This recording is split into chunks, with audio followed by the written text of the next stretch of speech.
bonke bethu sithandaze Baba egameni lika Jesu. Ubaba njengawe dwala lensindiso yethu. Ubaba nafaniswa nawe mafuna angajingi. Ubaba nalinganiswa nawe Alfa no-Omega. Siqale nesiphetho sezinto zonke wena khona nezayo. Awukhona umhlaba ungakasekelwa. Umhlaba isenamelo senyawo zakho.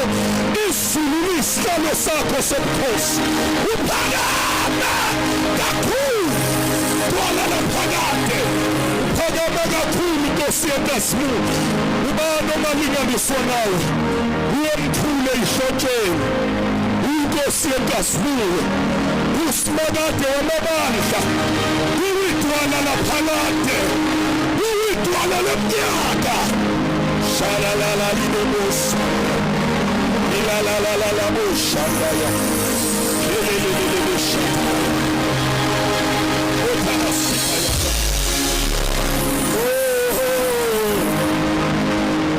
kenana musiyami olaba Kele sithi kuhlala phansi kancane nje bazalwane egameni lika Jesu. Ngiyambingelela ngicela ubingelelo seduze kwakho uthi ngiyakubingelela makhelwane. Hallelujah. Ungavumile akuhlinele mayihlina ujikele kongahlini. Praise the name of the Lord. Ngicela ukubingelela in absentia uAshdikini Baba Dlamini uSokhaya okuyena sivumelile ukuthi simise lo mkhukhu la. Hallelujah. It's been 2 years if I'm not mistaken singamisi imvulo. Uthi behold I'm going up to Jerusalem. Khupukele Jerusalem and not knowing what will happen to me.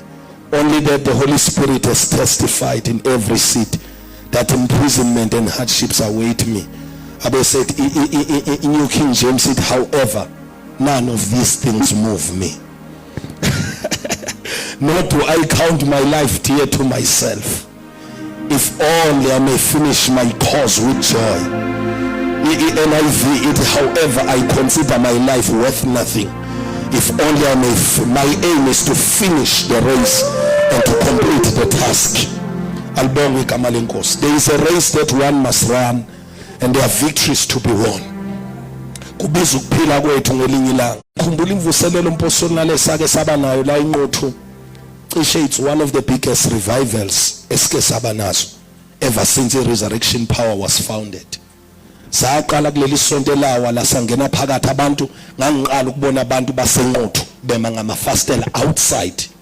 Ubaba uGumbi the late umpostoli wafika wanyathela la kulomhlabathi. Praise the name of the Lord. Hallelujah.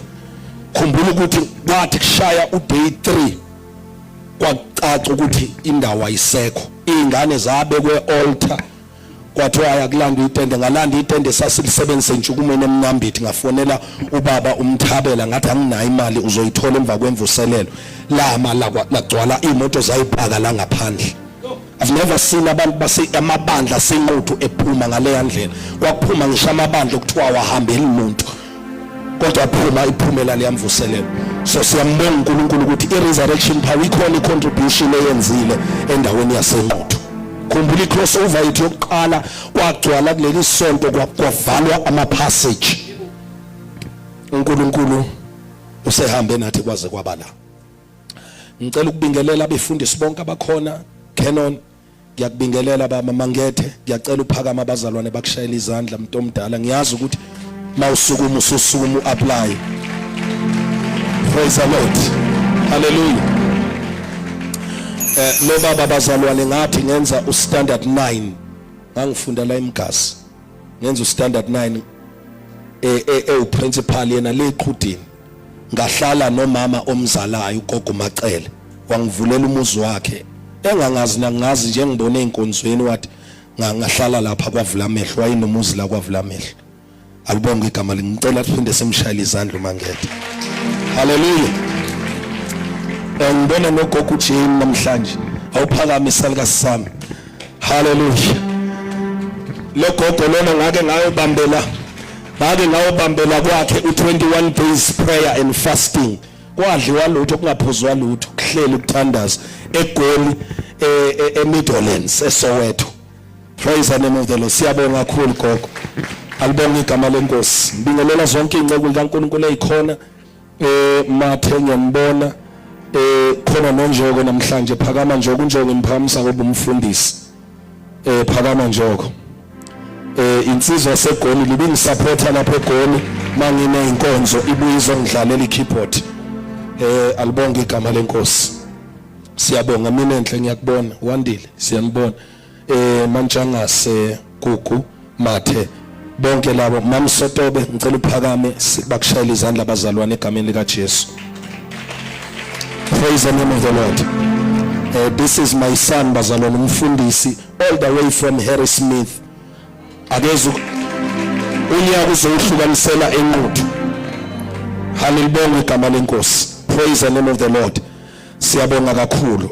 Ngicela ukuthi nonke nizizwe namukelekile bazalwane siyanithanda kusasa mema iyaqhubeka imvuselelo siyavala on Wednesday songena ngo8 ebusuku asizuqala ngo6 soqala ngo8 ngicela siphakame sime ngenyawo egameni lika Jesu. Baba womama insizwa intombi amagosa ngiyabona amagosa la ekhaya uhlabangani lapha emuva alibonga igama lenkosi. Alex ngiyakubona lapho sizwe enkulu.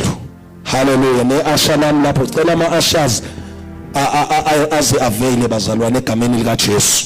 Ngibonile umama uMamkhize ngazi bamhlalise kodwa ngibona ubuso obufana nobukamama Mamkhize. Nangi uma wami loya besihlala kwakhe asiphekele inkukhu lapho umama Elsie egameni lika Jesu. Umama kaSabelo Manyathi wena Sotopo. Yes. Siyabonga kakhulu.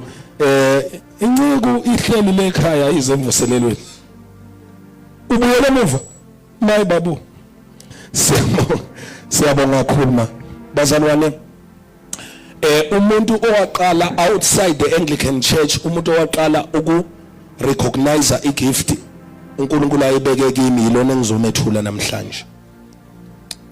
Noma ngasengaziwa lapha enquthu kodwa ngangaziwa ezikoleni ngoba kuma SCMs sasikwi leadership yakhona kodwa umuntu nje wangenza ngavelela ngaqala ukuphatha uhlelo kuhlangene amabandla lapha enquthu umpostoli uNala engizomethula okuyena ozosikhonza namhlanje.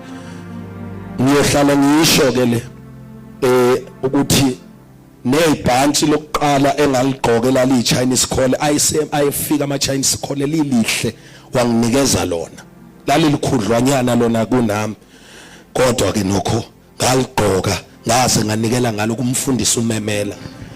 Alibonge igama lenkosi. Hallelujah.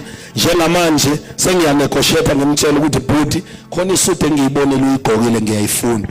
Angixake kathi kodwa le ingalingana uSotopo sengikhubeke kabi ngihlela phansi. Praise the name of the Lord. Alibonge igama lenkosi. Usuyamukela umvuzo. Uyemvuselelo. Praise the name of the Lord.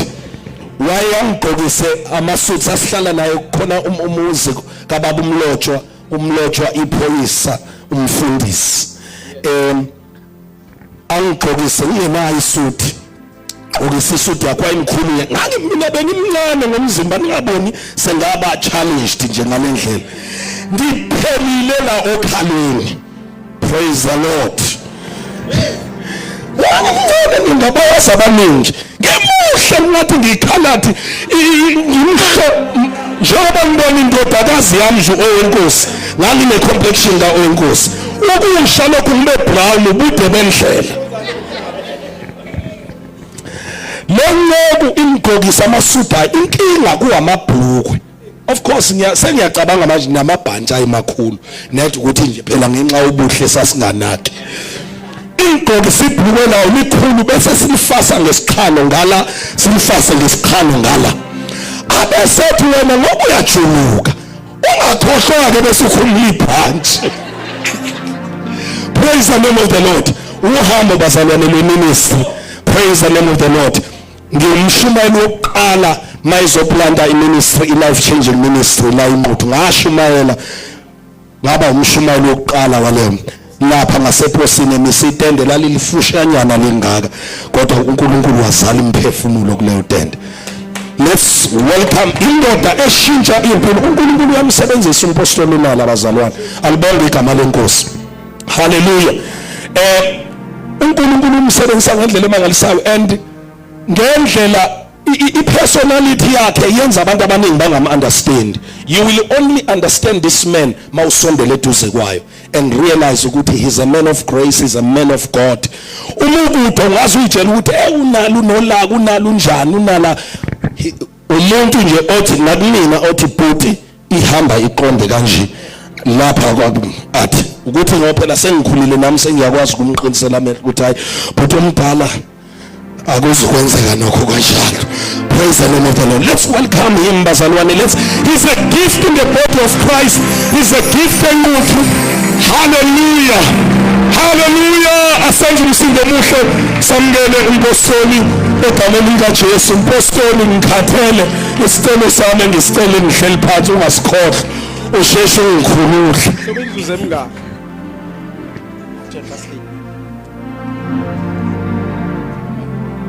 Amen. Ngicela nimshaye izandla ke babulindisa. Hallelujah. Ngokuthobeka bengicela sihlaleni phansi. Ngicela ukuthatha leli thuba.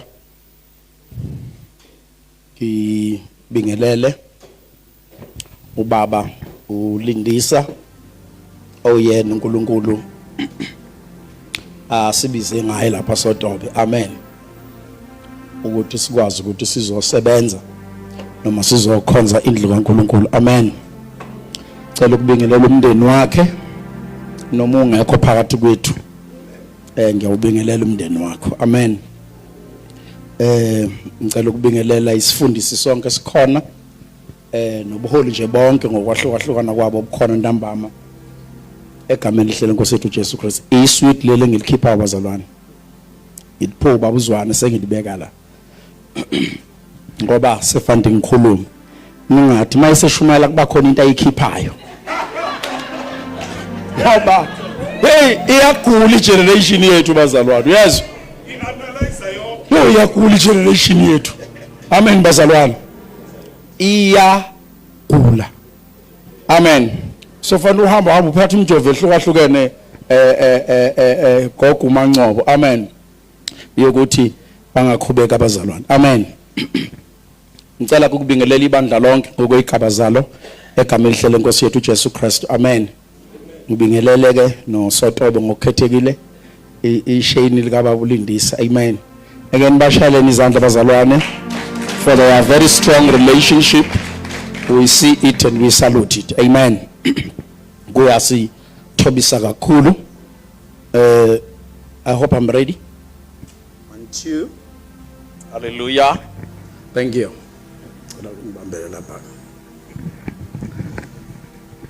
Awuphinde usho babulindise ngoba iphinde ngifuna ukuyikhuluma la kafishane. I'm going to focus on you. Ikhona lento oyihlabelelela ethi ngiyoze ngife. Just can you repeat that? Just that part. Ngifakaza ngawe wedwa Kristu sikhuleka situ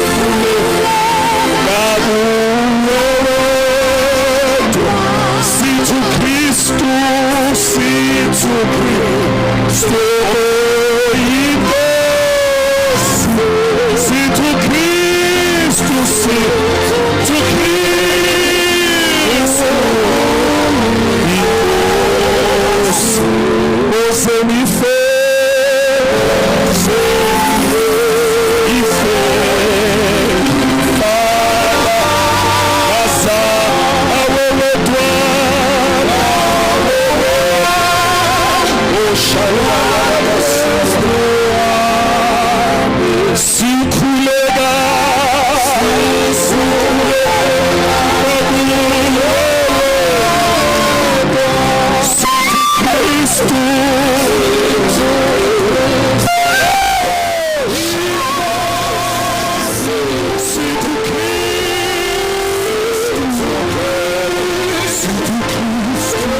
I'm going to talk tonight.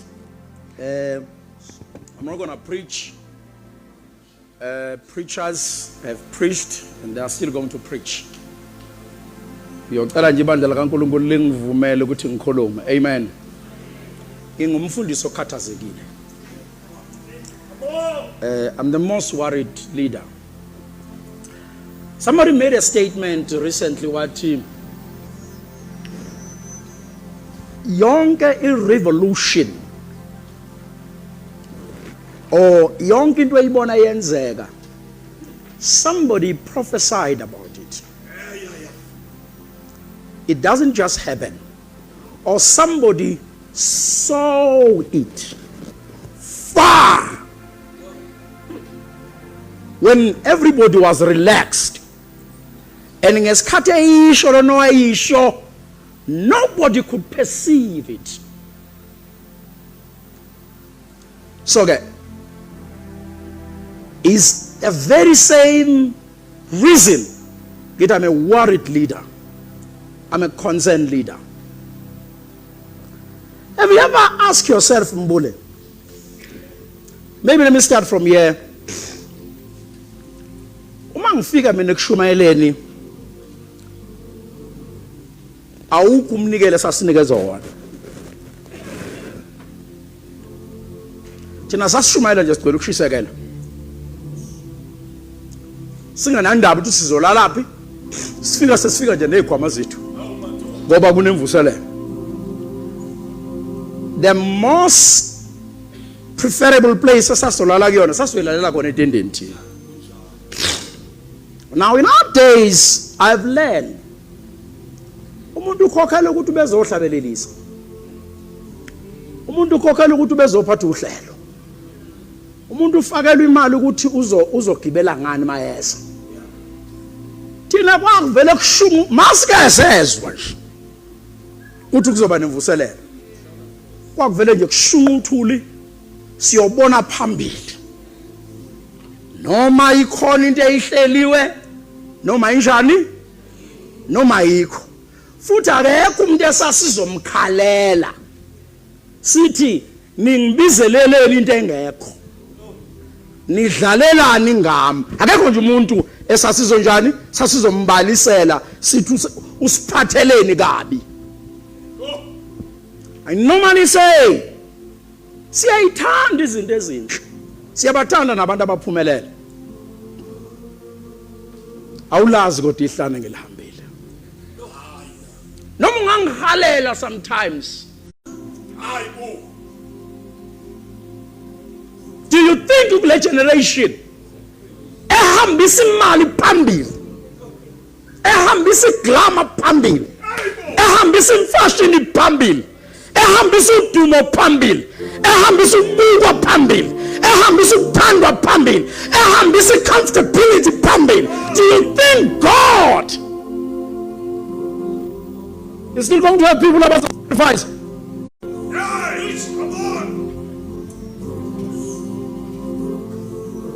Ngathi khona umuntu asimsophile.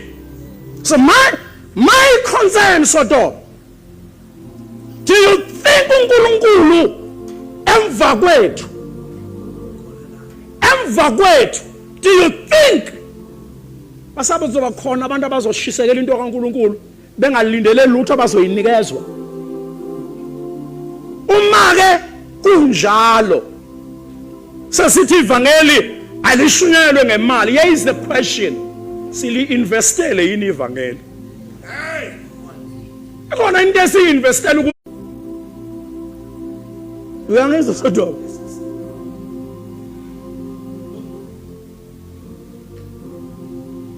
Are these people ready to take the baton? And mostly they are not ready. Now, ikhonzeni yami ithi ngekuNkulunkulu uma siya kwi-world of sport kukhona into ekuthiwa i-development. Abanye kuthiwa baqala beno 4 years, abanye kuthiwa baqala beno 5 years, abanye kuthiwa bafike kuma-developments beno 8 years. All over the world there is a succession issue when it comes to the sport. In the politic There is a succession issue. Kukhona bakwi-youth department. Kuyazi uma bekhathala laba namba bazolandela. Come to the church. Come to the church. Yikho-ke izinto esithe masikhula ntshosho zenzeka kungelula ukuthi siyibone kodwa kwenziwe konke ukungcola kodwa sekuthiwa i-holy day.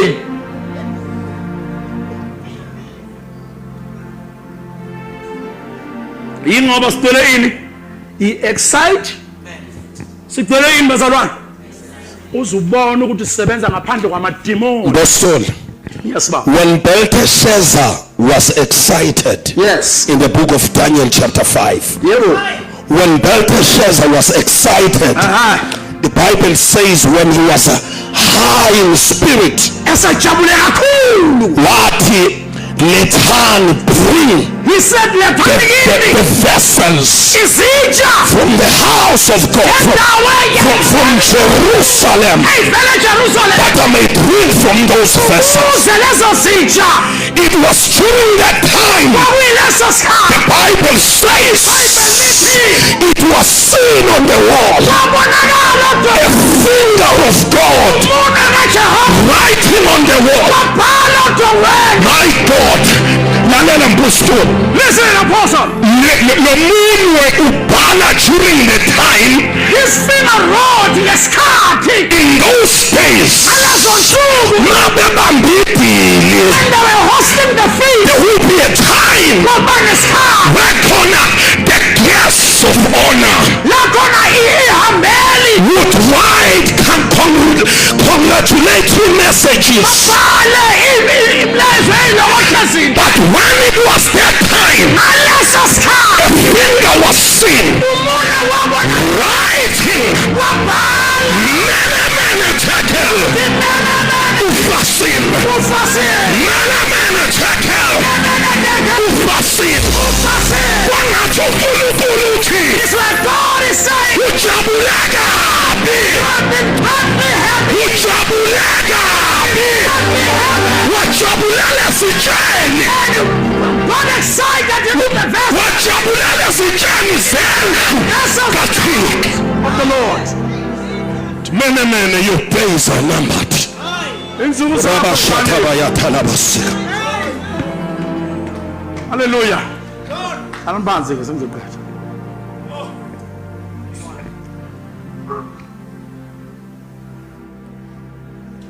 Ngenza kuzamaphathi namakholo abayizidaba.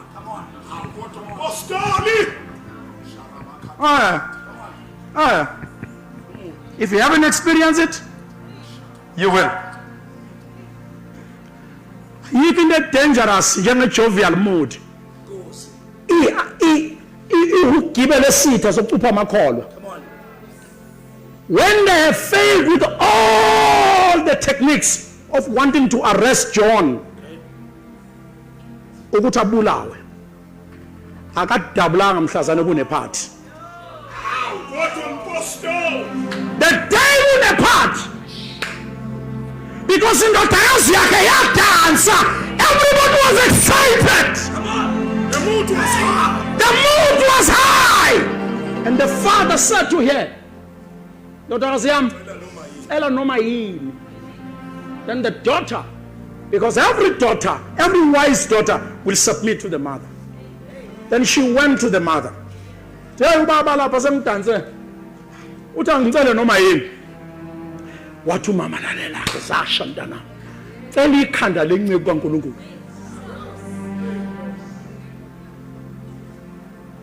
Uyazi ukuthi sithuwa nini? Sithuwa mhla abantu amabhodlela egcwele phambi kwabo. Sithuwa abantu mabe excited. Babiza amagama ethu. When people are excited, that's where they curse the church. That's where they curse the priest. When they are excited, ababuyela abantu kuNkulunkulu be excited. Bayambalekela, uNkulunkulu uyalahlekelwa yibo. The danger of having no succession plan ey'ntweni zikaNkulunkulu. Ngicela siyifundeni lapha sengihlala phansi. encwadini yesenzo 9:36.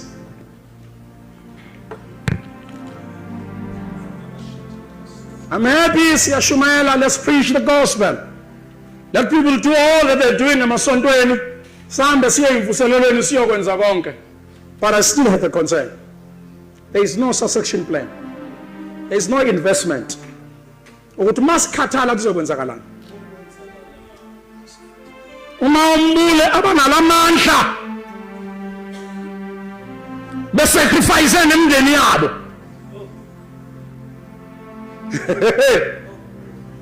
Hayi into eciciza njengemshado yethu sinengceke namhlanje. Say that again. We are at the peak. Kuthi nathi siyahluleka njengezo. And nobody cares ukuthi why. Laba sibalandile, laba sibathulisile, yibo abasigxibhayo, yibo abasihlephulayo, yibo abangabuzi ukuthi bangasiza ngani. They find an opportunity. How can they remove us from the post and do worse than what we've done?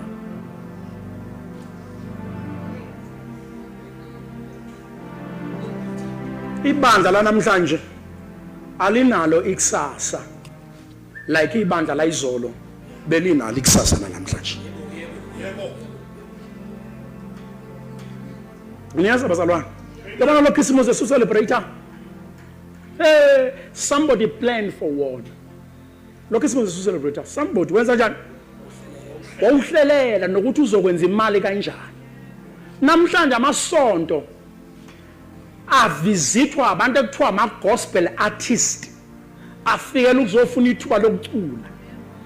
Uma ungazange umnike ithuba lokucula ngeke aphinda lubeke unyawo lwakhe esontweni lakho, ngoba inhloso bekuzoziveza.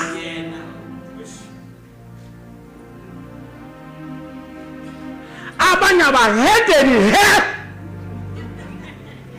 they simply saw a vacant. They saw an opportunity ukuthi abazalwane mawuke wahlabelela waze wakhala bayayikhipha imali bathenga iCD yakho ngoba nabo abanamoya. Ngicela usifundela ngifundele u36 u9:36 kufundeka kanje. eJopha kwakukhona umfundisikazi othile ogama lakhe linguThabitha, okungukuthi uDokha. Angithi niyazwa nina abazalwane enikucabanga kancane. Kwakubani lo okumfundisikazi? Angithi niyazwa nina enikucabanga kunjani? Ngoba abazalwane abazi ukuthi iBhayibheli liyizenzo, iBhayibheli liyi-action. Uma uNkulunkulu wayengakhulumanga abantu bengenzanga, iBhayibheli lalingeke libe khona. These two things, had they not occurred, there wouldn't be a Bible. Njengoba ngikhuluma nje, I'm writing the Bible today. It is up to this generation ukuthi hlakaniphela ngokwanele yini ukuqopha lezi zinto uNkulunkulu ayikhulumayo, lezi zinto uNkulunkulu kanjani azenzayo. It's up to us. Iqale phansi ifunde sisi. eJopha kwakukhona umfundisikazi othile ogama lakhe linguThabitha, okungukuthi uDokha ngokuhunyushwa. Yena wayenemisebenzi eminingi emihle. Lalami bazalwane, ngicela ningibukele. Ngicela ningibukele nje. Niyezwa yini la ukuthi lo mfundisikazi akashiwo lutho ngeenjumelo zakhe?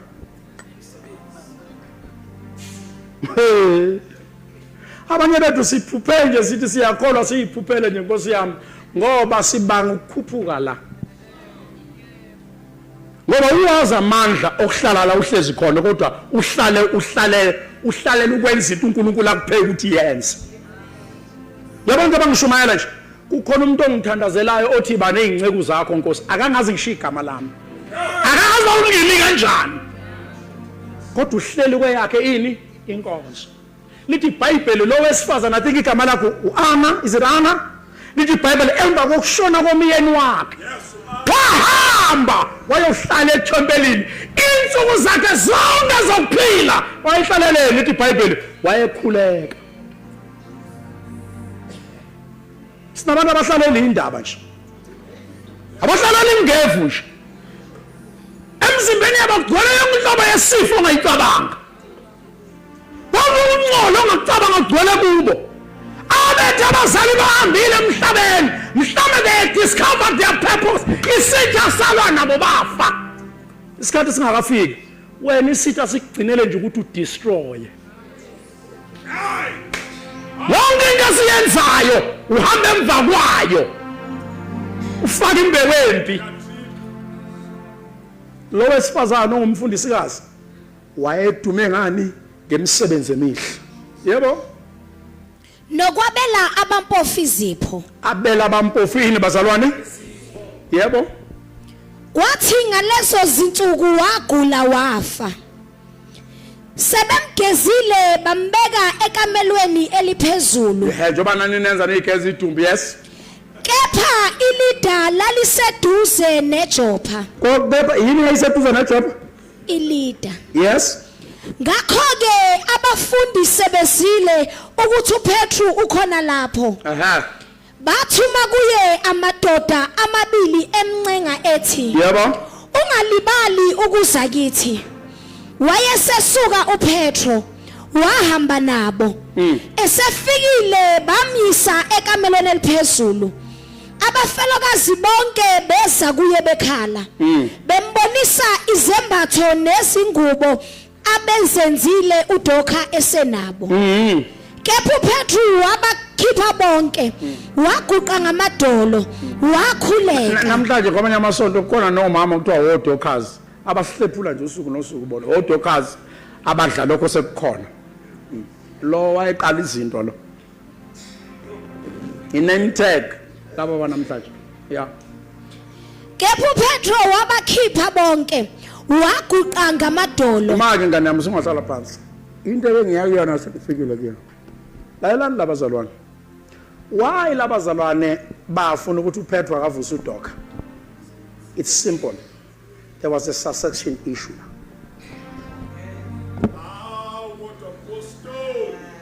It was not because babemthanda lo mama, babethanda imisebenzi yakhe. So namsoka inkinga. So the problem was ukuthi kuzokwenzakalani, because lo muntu obenza lemsebenzi is what is gone. Iyanimbuza abazalwane namhlanje, ubani ozokwenza lento esiyenza when we are gone? Some of us, time is against us, literal. Time is against us, literal. Ubani ozophinda khundishaza ingane zakuthi ziye kusonto sikole kusasa uma lesalukazi sihamba?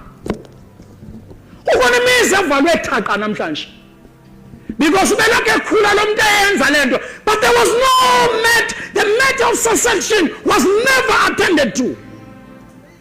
Hambe ngomunye umncwabo wesinye isikhulu, masifika la usethi kohola umndeni usethi ngiyamangala ukuthi ohlelweni akayekho umuntu okhulumela lo makoti.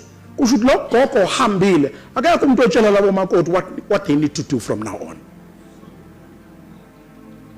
Lemsebenzi le yalo gogo ohambile highly possible ukuthi izogcina ngayo. We've got a succession matter to be attended. Bantu abasha banamhlanje singenza kanjani leli viki ela establishwa ubaba uReverend Mbulu ukuthi lingapheli? Singenza kanjani ukuthi enquthe ngesikhathi abantu bexako utshwala ama tavern wonke phuphuma ukuthi lento ingapheli? What is a lento? Mas lalalani bazalwane, when you do not have a plan to succeed, you are automatically planning to fail. Only plan. Let's not fool ourselves. Let's not fool ourselves. Into sayifika namandla ayisena awamandla ngoba sayifika. ngoba eSouth Africa they have invested so much kuyona. Namhlanje people are very wise in taking away from indlu kaNkulunkulu. Very wise, very cunning in taking away from indlu kaNkulunkulu. Then making sure that indlu kaNkulunkulu is preserved the way it's supposed to be preserved. I would love Satoba ukuthi nami before I rest kwi-mission yami yasemhlabeni uNkulunkulu angibizela yona ngoba I am called beyond what you think. Njengoba uPaul ayethi nama ngakakubambi lokhu Kristu angibambela khona kodwa kuyangisiza ukukhohlwa izinto esengiyi-achievile kwenza ukuthi ngibe ne-desire entsha daily ukuthi engathi nami ngingakubamba engathi ngakubamba ngoba ikhona lethu Kristu athi abantu abafana befa ontanga yathi bafana abancane behlala idaganiswa wangibamba iphoma ikhona yona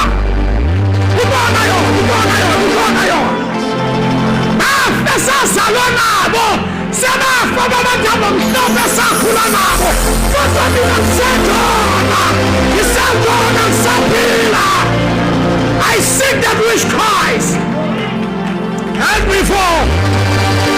Ngifuna khona noma ngithola sengidada noma ngithola senginezinye ladwa ngifuna khona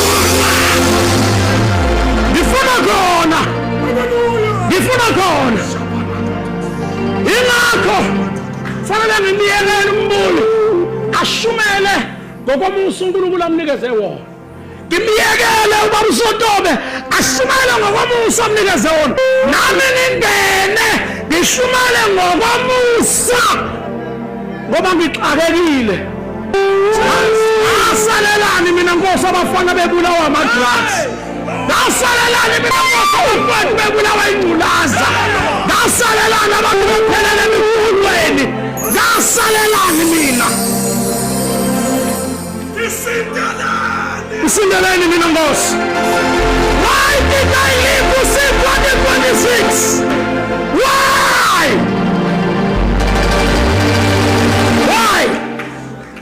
Why mina Nkosi? Kuna abafundisi abaze bafa behamba ngeenyawo. Kuna abafundisi abaze bafa begqoka ibhanti elilodwa lize lishintshe umbala. Unginikelele mina Nkosi usuku. Unginikelele uNkulunkulu. Unginikelele mina imoto. Unginikelele uNkulunkulu. Yini Nkosi? Yini Nkosi nami engayicontributor. Oh Simakade. Yini Nkosi engayicontributor. Nama senilele. Ngingalali nezinto abafana ngishiye emhlabeni. And serve my purpose. Ithi iBhayibheli uDavide wakhonza uNkulunkulu izizukulwane sakhe eyinsukwini zakhe zonke zokuphila. Ithi iBhayibheli esekwenzile lokho walala. Wabona ukubola eseqedile kodwa.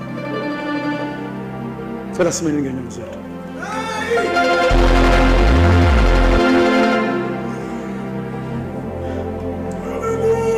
Uzima ukufitwa ukufa ungazi ukuthi emva kokufa kuzokwenzakalani.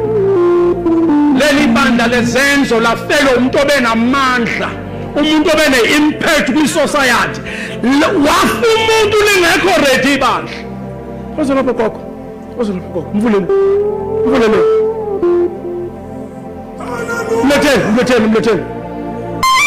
Oh shakabe yasuka thalana. Now, here is a practical thing, bazalwane. I think you are 80 plus manje. 84. Usa drive imoto logogo. Usa run crash logogo at the age of 84. Can I tell you why, bazalwane? Can I tell you why?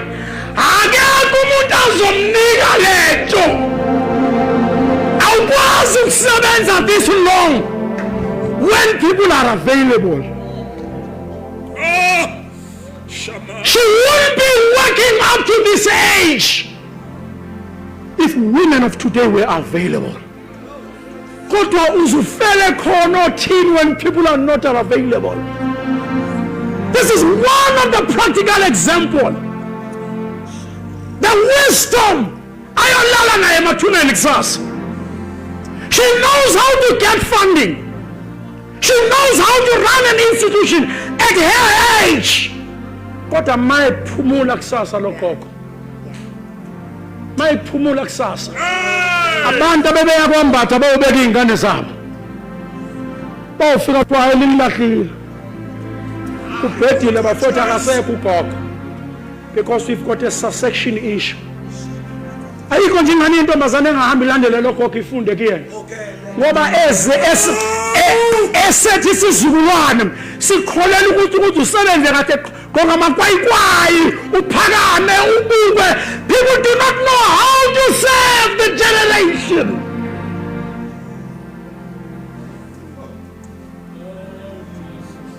Ngoba uma lezi ingane zingenawo umuntu kaNkulunkulu oyinaka ema-crash konama-crash angenabo uNkulunkulu kuzobe kukhuliswa amaphara izinto ezithi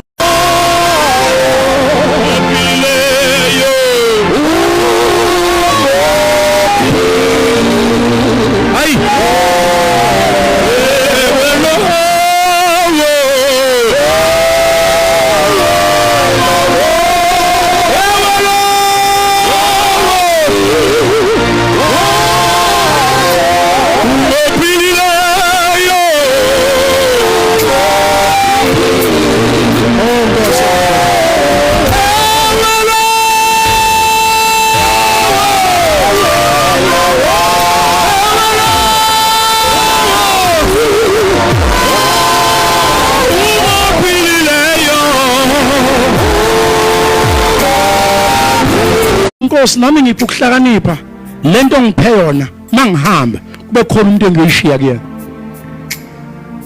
Amanye amakhaya mhla uhamba yovalwa thaqa. Ingane ziyocelelwa ehlotsheni. Hayi ngoba ungenabo abantwana. But because they will all be incapable ukuthi bangaqhubeka. Cela umuntu osho njalo azoguqa la ngaphambili. Iyafuna Unchi Umuthito